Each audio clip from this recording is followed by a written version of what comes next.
For centuries, the world was told a lie. A lie so pervasive it shaped the way Africa was seen, judged, and colonized. The lie was simple yet devastating. Africa was a barren, civilizationless land, a place incapable of innovation or greatness. But what if I told you that this narrative was not just false, but a deliberate attempt to erase the truth? Welcome to Myth-Busting History, where we expose the lies and reclaim the legacy of pre-colonial Africa. The idea that Africa was devoid of civilization before European contact is one of the most insidious myths ever propagated. It was a narrative crafted by 19th-century geographers and colonial administrators to justify the exploitation of the continent. But archaeological evidence tells a very different story. Let's start with Great Zimbabwe, a city that defies the myth of African incapacity. Built between 1100 CE and 1450 CE, Great Zimbabwe was a sprawling stone metropolis, complete with towering walls, palaces, and temples. For decades, European archaeologists refused to accept that it was built by Africans.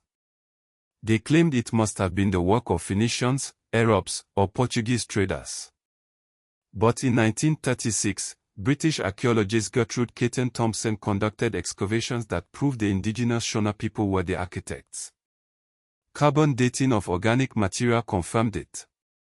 Yet, even after this discovery, the lie persisted. It took UNESCO's recognition in the 1980s to finally set the record straight. Great Zimbabwe is a testament to African ingenuity. But it's just one example. Let's journey to the Mali Empire, a civilization that flourished from the 12th to the 16th century. At its peak, Mali was the richest empire in the world, controlling the gold and salt trade routes.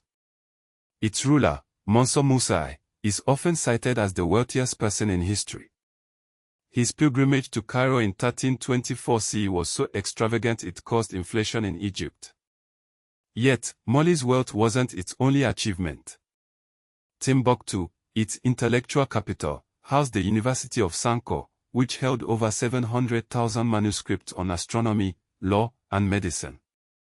This was a global hub of learning centuries before European universities gained prominence. Next, we turn to Benin City, the heart of the Edo civilization in what is now Nigeria. Between 800 CE and 1450 CE, the Edo people built the Great Walls of Benin, a series of earthworks that covered 6,500 square kilometers. To put that in perspective, it's larger than the entire city of London. These walls were the largest earthwork structure in the world prior to the mechanical era, yet their existence is rarely acknowledged in global history. Benin City was also renowned for its bronze sculptures, crafted using techniques that rival the finest European artistry. Another myth we must dismantle is the idea that Africa lagged in medical science. In 1879, European doctors witnessed Ugandan healers performing caesarean sections using herbal anesthesia derived from the bark of the mucuna tree. The procedure was so advanced it baffled European surgeons, who were still struggling with the concept of anesthesia. This discovery challenges the notion that Africa relied on Europe for medical knowledge. Instead, it shows that African healers were pioneers in their field. The suppression of these truths is not accidental. It's a deliberate erasure designed to uphold the myth of European superiority. But why does this matter today? Because history is the foundation of identity. When people are taught that their ancestors were incapable of greatness, it strips them of pride and agency.